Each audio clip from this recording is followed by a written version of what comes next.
Wir sprechen heute einmal mehr mit Michael Hudson von Mawson Resources. Das Unternehmen hat vor einiger Zeit sehr interessante Neuigkeiten verkündet, und zwar den Einstieg des Branchengiganten Goldcorp.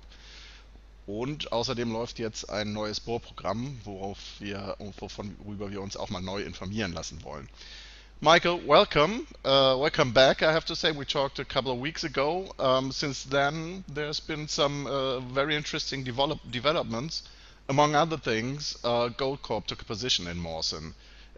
Tell us how that came about, and what that means for the company, apart from the cash infusion, of course. Yeah, well, cash is always nice, but it's a much bigger story than the cash.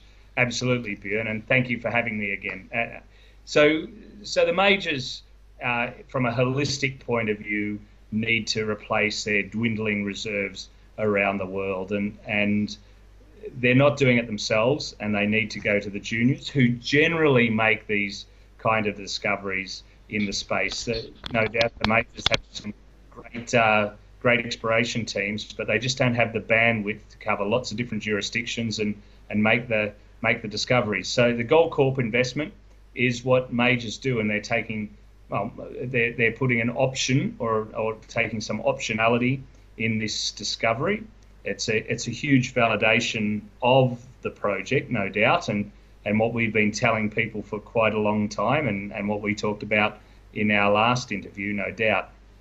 Not only is it a validation of the project, but the team. A major won't come in and take a position in a good project unless they think the team is there to advance the project, and very much it's the management of Mawson that will be taking this through. We actually welcome having Goldcorp and more brains to the table.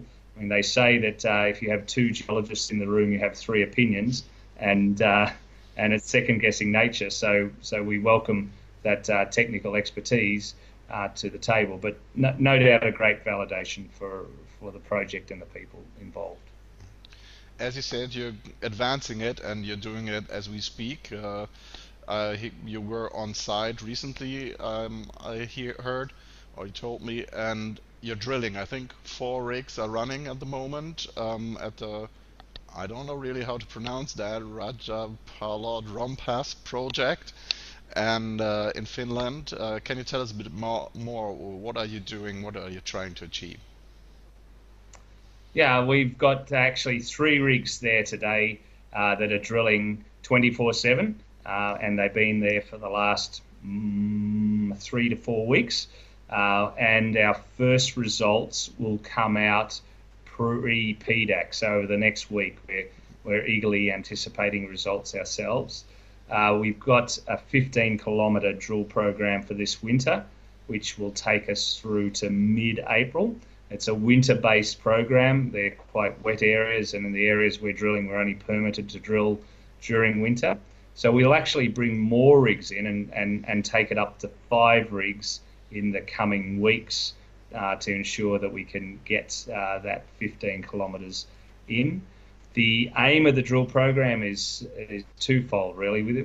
We've demonstrated a fantastic scale of project, and we're working and drilling now at the Rajapalot area. So you got that pronunciation pretty close. Y's are J's in J's are Y's, I should say, in Finnish. But it's a 100 square kilometre area. We're drilling in a 3 by 4 kilometre area, so 12 kilometre square area, so only a smaller part of the larger land package, but it's where we found a lot of gold already. The twofold aim of the project is, one, half the drilling will go into drilling around known areas of mineralisation that we defined in our first program last winter, the first significant drill program we put into the project. So it's aiming to put resources around areas, and as I said to you last time, our aim is to put resources, whether we can find enough resources and find the continuity this winter, or it'll take another winter, we're not sure, but the aim is to drill with regularity to drill out known areas. Notwithstanding, we've only tested about 5% of the mineralised horizon in that 12 kilometre square area. So we've got 95% that's unknown. It's 99% of the area is covered with glacial till. So it's blind. We're not seeing any of the rocks at surface, very little. So it's a drill exercise. So 99% blind, 95% untested. We can't ignore some of the geophysical and geochemical anomalies that we've defined, but never put drill holes into those. So the two-pronged approach is where we're heading. Okay, thank you very much for the update. I guess we'll be hearing from you next week then on the results, and we'll see how that goes. Thank you. Thanks, Björn.